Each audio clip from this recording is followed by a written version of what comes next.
Here in Iowa, spring migration persists through the first week of June, but then there's a solid month in which there are no migrants. That's why I can't wait every year until mid-July when I can welcome back the first fall migrants, shorebirds. Shorebirds are the first birds to kick off full migration here in the state, and it's entirely possible to go out and see more than a dozen species in the middle of summer. Shorebirds that arrive in the middle of summer in Iowa typically come from two distinct groups. First, you've got the shorebirds that were failed breeders this last year. These are the shorebirds that either didn't find a mate or did find a mate, but failed to produce any young. These shorebirds typically leave their breeding grounds by late July, because at that point, there is really no possibility of raising any young. The second group of shorebirds that arrive early back into the state each year are adult male shorebirds. You see, in many shorebird species, the adult males play no part in raising their offspring.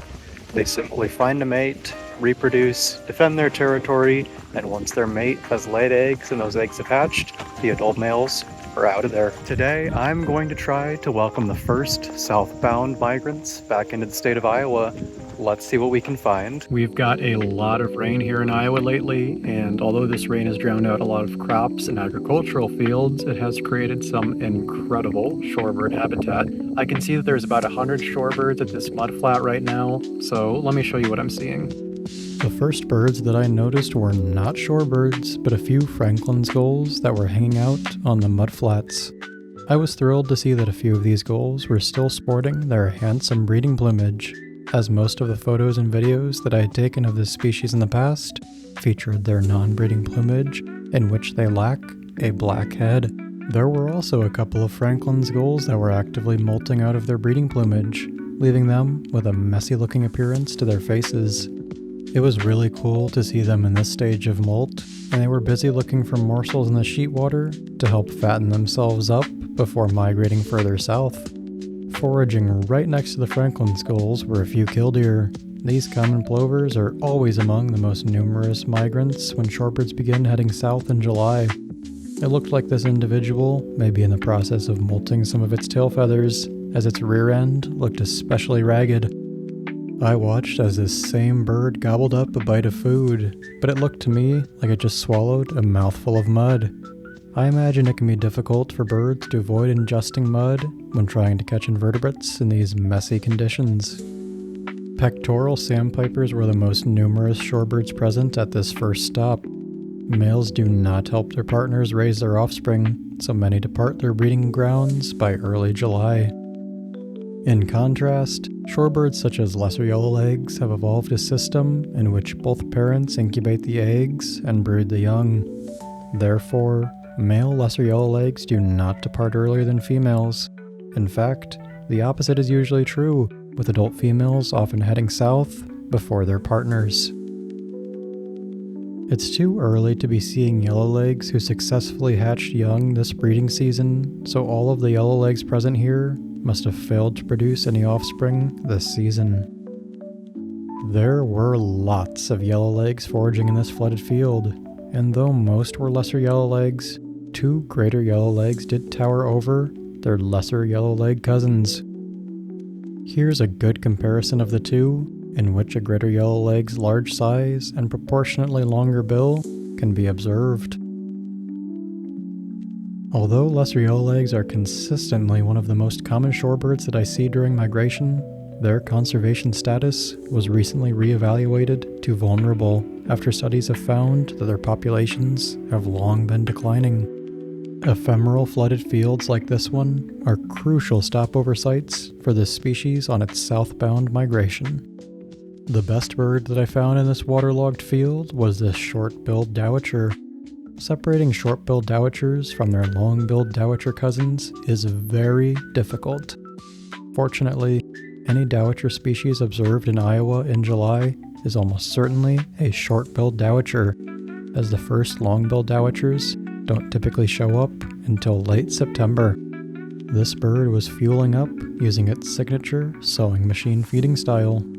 A gust of wind ruffled this dowitcher's feathers, revealing significant wear and tear on some. Fortunately, this bird appears to be actively molting and replacing its old feathers with a fresh set. I rounded out this first shorebird stop with a least sandpiper, its yellow legs distinguishing it from a similar semi-palmated sandpiper. My second shorebird stop today is a pasture that's flooded with all the recent rains and created some phenomenal shorebird habitat. I can see that there's a bunch of pectoral sandpipers and killdeer out there, so let me show you a closer look. This massive, flooded pasture was a jackpot, with the short grass and puddles of water attracting several shorebirds that were undoubtedly reminded of the Arctic tundra. Pectoral sandpipers felt right at home in this habitat as they wove in and out of the grasses in search of invertebrates to gobble up. Their small size, coupled with their drab colors, led me to lose the birds as I recorded on several occasions. Fortunately, some took a break from the foraging to give their feathers some much-needed attention. Feather maintenance is an important routine for a species that can migrate more than 18,000 miles annually. Killdeer were much easier to detect in this grassy habitat thanks to their contrasting plumage. The way that this killdeer was looking for prey reminded me of the way that robins forage, but despite its best efforts, I did not see this killdeer capture any prey. A little ways down the road, I stumbled upon this very cooperative and sleepy, solitary sandpiper. This drowsy fellow was looking like me in chemistry class, doing its very best to keep its eyes open and stay awake, but slowly succumbing to sleep.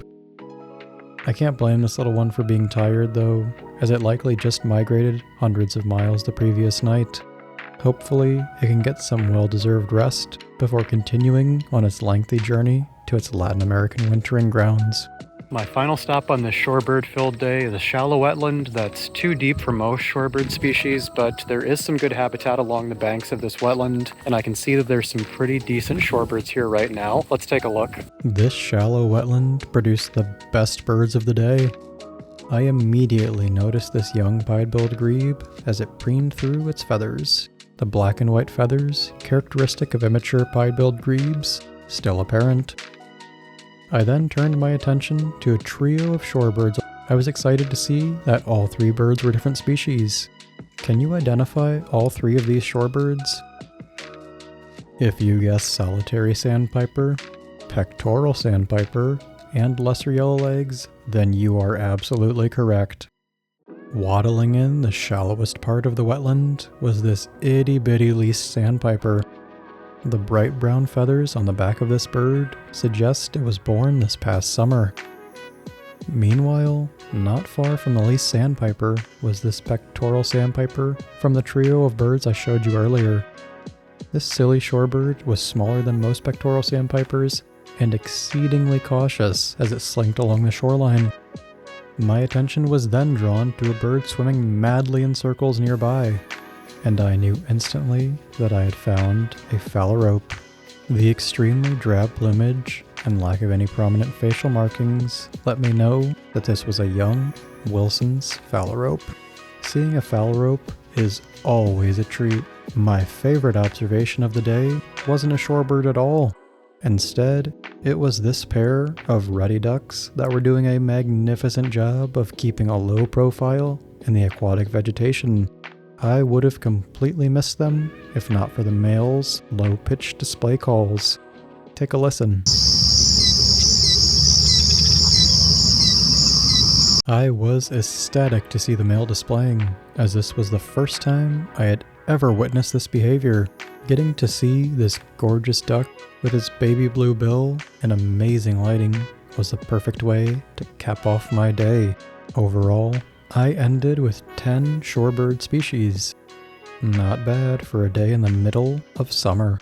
Shorebirds are the most underappreciated migrants. They fly for thousands of miles just to show up in Iowa during the most brutally hot and unpleasant time of year, just so they can forage in a random flooded cornfield in the middle of nowhere. So, next time you've got the summer birding blues, consider heading to your nearest flooded cornfield and seeing if you can find some shorebirds for yourself. That's going to be a wrap for this episode. Now, I'd love to know, have any of you done any summer shorebirding? And if so, what is the coolest shorebird that you found this summer? Let me know in the comments below. I'll catch you guys on my next Worldwide Birder adventure.